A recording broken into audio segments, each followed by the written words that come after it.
to another exciting episode of Pens in Use. This is my last, oh well, by the time you see this, I'm done working till the new year. Except for going in to work on Science Olympiad practice and work on yearbook and to take sports photographs. But I'm done working until the new year other than that. And maybe some lesson planning and classroom cleaning and... Well, let's not talk about that. Let's talk about pens, because that's why you're here. Anyway, I am looking forward to the break. So, pens in use this week. I took a suggestion from a viewer. I forgot to write down that viewer's name because I was going to thank them by name because it was a public comment. But just know that you are thanked. They suggested putting this in some kind of a pen holder. Well, I don't have one. But what I do have is this lovely thing, which is what I bought, those Jinhao 992s that I gave away to my students in. So I'm glad I kept it now. I was originally thinking more lab equipment sorting, but yeah, this works too. So left to right, I have my Lamy 2000, Lamy 99, Platinum 3776, Pelikan 400NN, Noodler's Konrad, which I know I said I wasn't going to ink up any more pens, but I'll talk about why this is inked up. Pilot Custom 92, and a Visconti Homo Sapiens. By the way, quick check before I even get around to that. I promised I'd check in on this sporadically. Whoops, wrong way.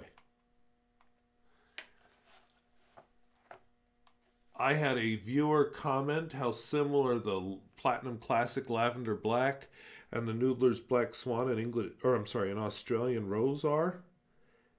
And I have to say, this is looking more and more alike all the time. The only difference is this isn't as dark as the Noodlers. But yeah, it does seem to be the same color, which is an interesting thought, especially when you consider some of the things that go on with Noodler's inks. So let's give it something to focus on. Today is December 22nd, 2017. And my first pen is my beloved daily writer Lamy 2000 with the fine point nib. Usually I give it a break over the holidays. I empty it out and write with something else, but I don't think that's going to happen this break.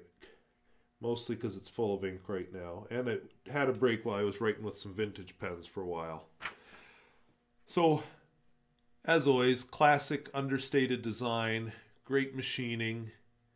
It's just a very attractive but understated pen. And ears on it don't bother me at all. So I like that pen a lot. Next pen is of the same brand, but a different model, an older model. When I review this one, I may mention some of the things I see with the Lamy 2000 in it. This is a Lamy 99. This has an oblique fine nib on it. Now, I don't see many oblique fines for sale. In fact, if you look at nibs.com and the Nibsmith, I don't think you can even get a oblique grind on a fine tip. The ink in it is one of a number of samples I was sent. Birmingham ink. So until she sent these to me, I didn't even know there was such a company as Birmingham.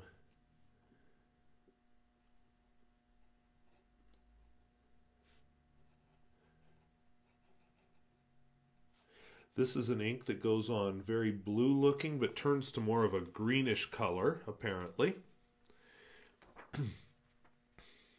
Yeah, and it's very green last week's, and I remember making, oops, you can't see it. I remember making that remark last week. So, yeah, turns green with age, which is interesting. This pen is almost empty. I like how the light shows off its transparency. This is a Platinum 3776 with a music nib.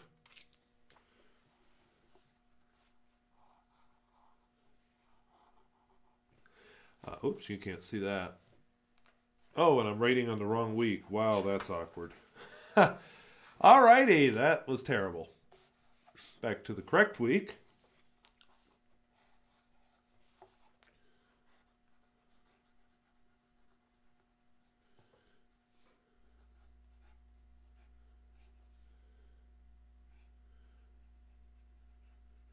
So I like platinum pens. I will say that my personal opinion is that the music nib is my least favorite of their nibs because it's on the dry side. That said, with this ink, it seems to work very well. And sometimes a pen is waiting for the right ink, or alternatively, an ink is waiting for the right pen.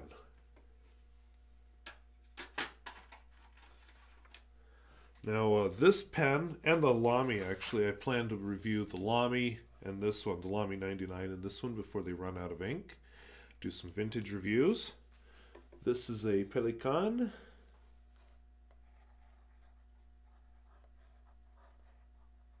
I may have to find a better way to sit. You don't know how awkwardly I am perched right now, but so I can get better writing samples. I forgot to write the last few weeks. This is actually an extra fine nib, but it's very flexible and very wet. And that's why you can get these very wide lines. The ink in this one is Noodler's.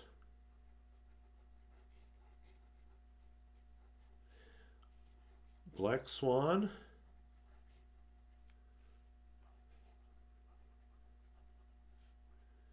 In Australian Rose.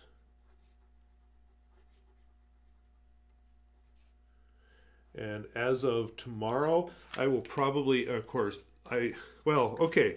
Tomorrow as I film this, because I'm filming this on a Wednesday, but my last few days of finals will probably be corrected with this pen, because the Lamy 99 is almost out of ink, and I'd like to film that review before it completely runs out. Now, I'm doing a Christmas... Actually, this is a good point. I've been asked a little... It gives me a chance to shake it up, too. You'll see why.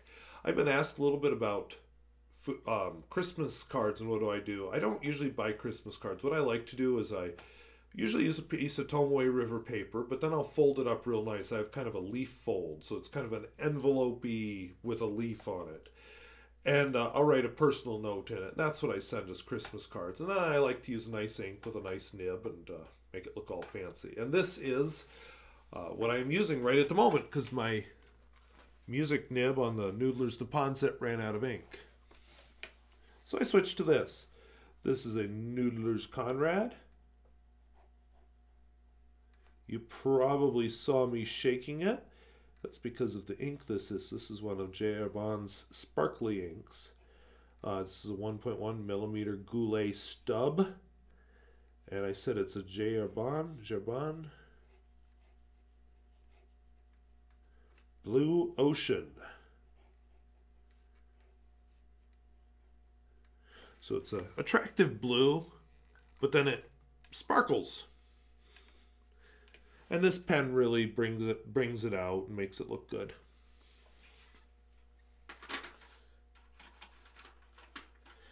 And if you've driven by my house lately, you probably, if you came by early enough, probably noticed I have blue Christmas lights on the front steps, and I have a blue lasery thing on lilac bush in the backyard.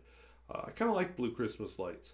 I've never done Christmas decorations before, but I thought at 42 years old, why not? Plus, the Christmas lights were solar powered, which kind of interested the physics teacher in me. And they had different settings, which also interested the physics teacher in me. What I am finding is they don't hold a charge all night. And if it's a cloudy day, they may be off before I even go to bed. So, yeah, go by early in the evening if you want to see my blue Christmas lights. The laser works. I actually have a few ideas in mind for the laser too. I have it shining. It makes a whole bunch of little pinpoints, and I have it shining into the lilac bush in the backyard. And of course the wind and stuff makes the bush constantly move, so it makes it look like it's shimmering and sparkling and stuff. So kind of cool. All right, my next pen is a Pilot Custom 92. I put a broad nib into this pen. It originally came with a fine from a Pilot Custom 74. I like the 92 body better, but I liked the nib on the 74. And, whoops. I actually liked the color on the 74 better. Whatever. The ink is one of my favorites, Noodlers. Let's just see if you can see. Yeah, there. I just wanted you to see the sparkle on the ink. Noodler's Matahari's Cordial.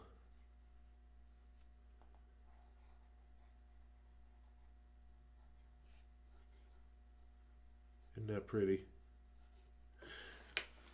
Of course, I've always been somewhat interested in the First World War, and of course, Matahari was a spy in the First World War and ended up being executed, so not the happiest ending.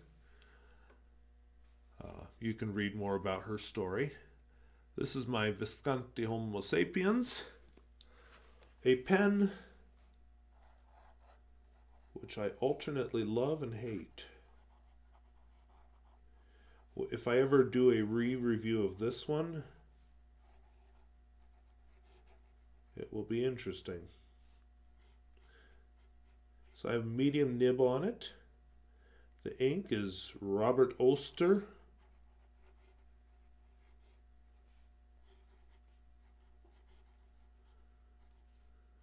Bronze.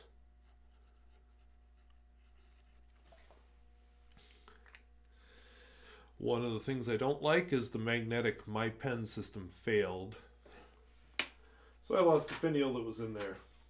And I'm leaning, oops, no, it's over here. I'm going to give you a quick preview of coming attractions.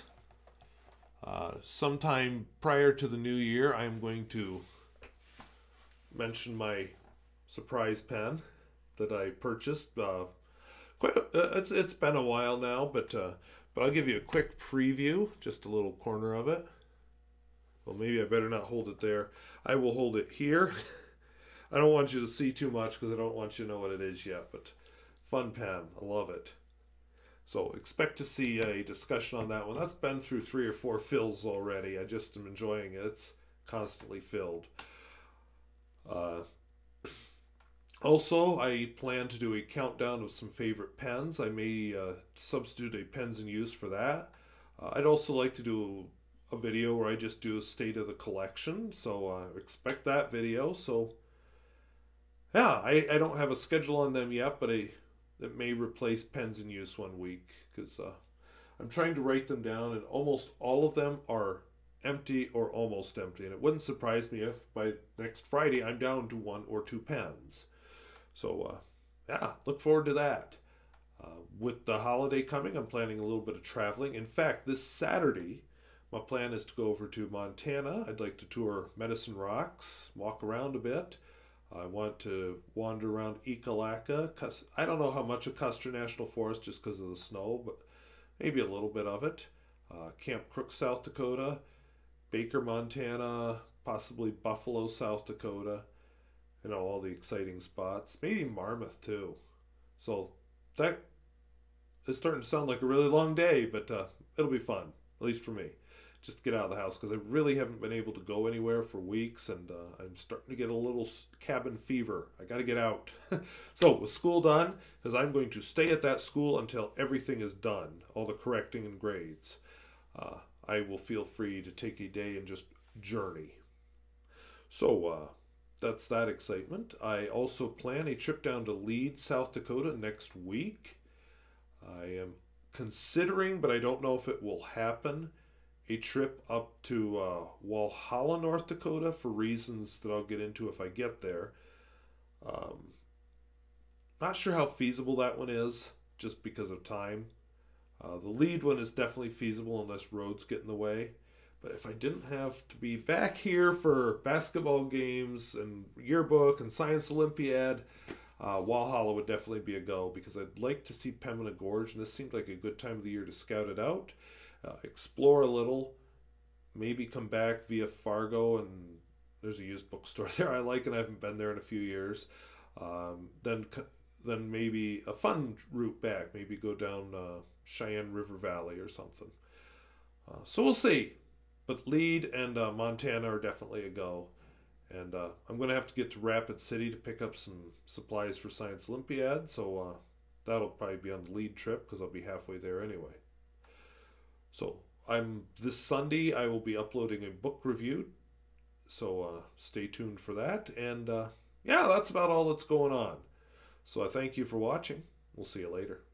Bye-bye.